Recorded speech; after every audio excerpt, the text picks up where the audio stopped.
অঙ্গনওয়াড়ি সেন্টারের চাল গোপনে পাচারের পথে নিয়ে যাওয়ার সময় বস্তা ভর্তি চাল আটক করল গ্রামবাসীরা এবং অঙ্গনওয়াড়ি সহায়িকাকে অঙ্গনওয়াড়ি সেন্টারের ভেতরে তালা মেরে আটকে রেখে বিক্ষোভ দেখালো স্থানীয়রা। ঘটনাটি ঘটেছে উত্তর বালাভূত গোয়ারভিটা এলাকার 207 নম্বর অঙ্গনওয়াড়ি সেন্টারে। ঘটনার খবর পেয়ে ঘটনাস্থলে পৌঁছায় পুলিশ। স্থানীয়রা দুজনকে পুলিশের হাতে তুলে দেয়। কি বলবো, যেটা সত্যি সেটাই বলবো। আমি কোথায় নিয়ে যাচ্ছিলেন চাল? আমি নিয়ে যাইনি, টোটোওয়ালা নিয়ে যেতেছে। ওই সেন্টার দিদিমণি অন্য সেন্টারে নিয়ে যাচ্ছিল। হ্যাঁ। এটা কি বিক্রি করার উদ্দেশ্যে নিয়ে যাওয়া হচ্ছিল? কিসে বিক্রি কেন করবো? মানে অন্য সেন্টারে কি ধার হিসেবে নিচ্ছে? হ্যাঁ, ধার হিসেবে নিবে, আবার ধার হিসেবে দিয়ে দেবে। আবার দিয়ে দেয়? হ্যাঁ। এর আগেও নাকি এরকম হয়েছিল, কয়েকবার স্থানীয় বাসিন্দারা ধরছে। কি যেন দেয় না তো ওইটা বলতে পারবো। কত বছর ধরে আপনি এই সেন্টারে চাকরি করছেন?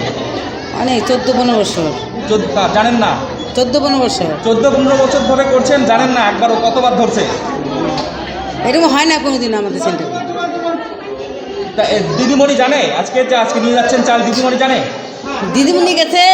দিদিমণির কাছে ফোন করছিল অনেকদিন আগে। অনেকদিন আগে? হ্যাঁ।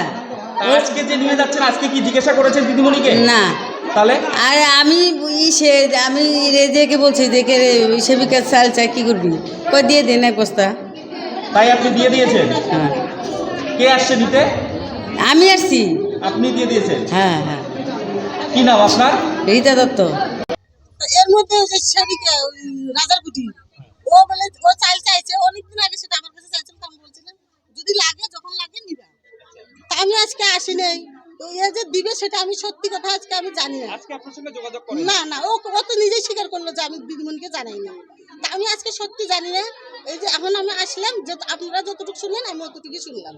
মানে এনারা অভিযোগ তুলছে স্থানীয় বাসিন্দারা যে চাল বিক্রি করার উদ্দেশ্যে নিয়ে যাওয়া হচ্ছে, এটা ব্যাপারে কি বলছেন? সেটা আমি কেমন করে বলবো, আমি তো ছিলামই না।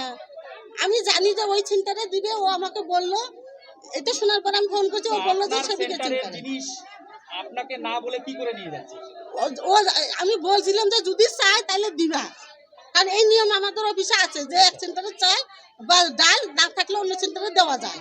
সেই হিসেবে যেহেতু আমি দুইটা সেন্টার, আমার ওই সেন্টারেও যাইতে হয়, এই সেন্টারেও আসতে হয়। তো কোন দিন আসবে সেটা তো আমি যদি নাও জানতে পারি, তো ওকে বলছিলাম যদি চাই তাহলে দিবা। মানে আপনাকে আজকে জানায় নাই? না, আজকে আমি জানি না। স্থানীয় বাসিন্দারা আরো অভিযোগ তুলছে এর আগেও নাকি চাল ডাল এরকম করে নিয়ে যাওয়া হয়েছে। ওগুলো ভুল কথা। কাকে আমি তো জানি না। আমি জানি না।